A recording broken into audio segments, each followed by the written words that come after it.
महाशिवरात्रि पर भोलेनाथ को चढ़ाना चाहते हैं बेलपत्र, जाने सही नियम, भूल कर भी न करना यह गलती, वरना अधूरी रह जाएगी पूजा। हिंदू धर्म में महाशिवरात्रि को महादेव की पूजा के लिए सबसे महत्वपूर्ण दिन माना जाता है। इस दिन शिवलिंग की पूजा करते समय बेलपत्र चढ़ाना अत्यंत आवश्यक होता है। हालांकि यदि बेलपत्र को सही तरीके से नहीं चढ़ाया गया तो पूजा अधूरी मानी जाती है। महाशिवरात्रि का दिन महादेव की पूजा के लिए अत्यंत शुभ माना जाता है।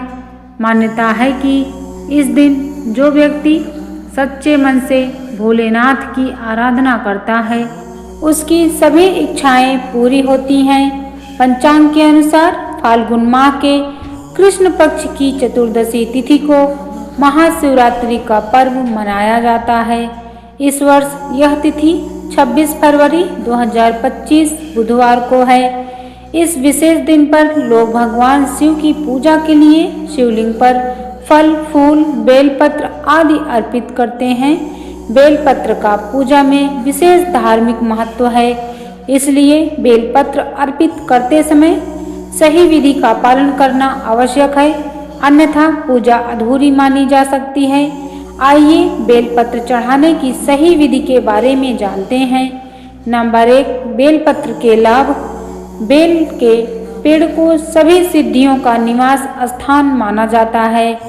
धार्मिक मान्यताओं के अनुसार यदि बेल के पेड़ के नीचे बैठकर किसी स्तोत्र का पाठ किया जाए तो उसका फल अनंत गुना बढ़ जाता है।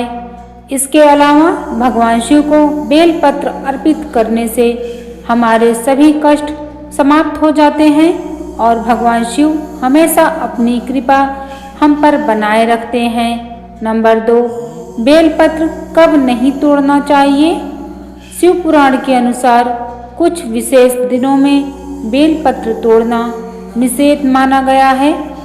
इनमें चतुर्थी, अष्टमी, नवमी, चतुर्दशी, अमावस्या, संक्रांति और सोमवार शामिल है।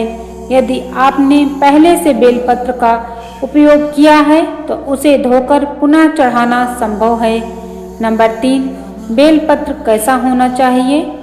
बेलपत्र हमेशा 3 पत्तों वाला होना चाहिए। 3 से कम पत्तों वाला बेलपत्र पूजा में नहीं उपयोग करना चाहिए। इसके अलावा बेलपत्र का डंठल पहले से तोड़ लेना चाहिए, क्योंकि जितना छोटा डंठल होगा उतना ही शुभ माना जाता है। बेलपत्र को हमेशा विषम संख्या में अर्पित करें, जैसे 3, 7, 11 या 21। नंबर 4, बेलपत्र अर्पित करने का सही तरीका। जब आप बेलपत्र भगवान शिव को अर्पित करें तो ध्यान रखें कि उसका चिकना हिस्सा नीचे की ओर हो।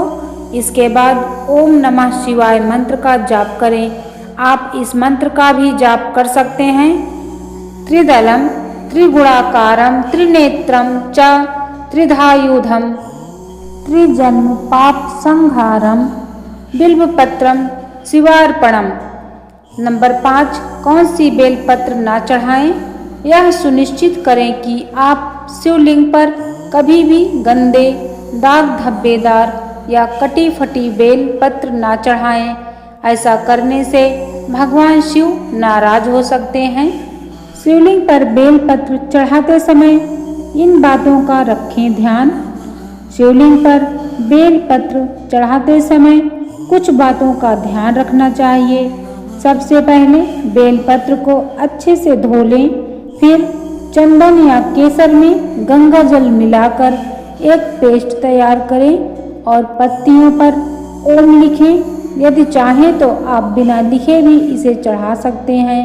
ऐसा करने से भोले बाबा की कृपा आप पर सदैव बनी रहती है।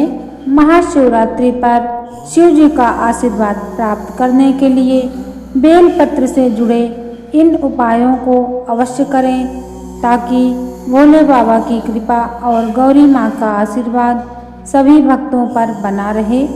धन्यवाद।